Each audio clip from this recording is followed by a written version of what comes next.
संरक्षण मंत्री आणि मुख्यमंत्र्यांकडून डिफेन्स क्लस्टरची पाहणी।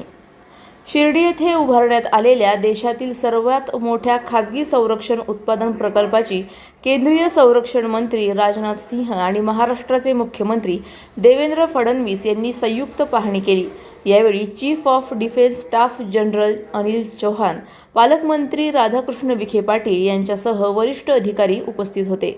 शिर्डीतील या डिफेन्स क्लस्टरमध्ये क्षेपणास्त्र निर्मिती, तोफगोळे उत्पादन, दारुगोळा पार्क, ड्रोन तंत्रज्ञान आणि अत्याधुनिक संरक्षण उपकरणांची निर्मिती केली जाणार आहे।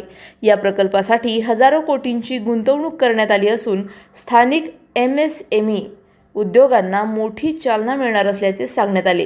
या प्रकल्पामुळे मेक इन इंडिया आणि स्वदेशी संरक्षण उत्पादनाला बळ मिळणार असून भारताच्या संरक्षण स्वावलंबनाच्या दिशेने हे मोठे पाऊल मानले जात आहे।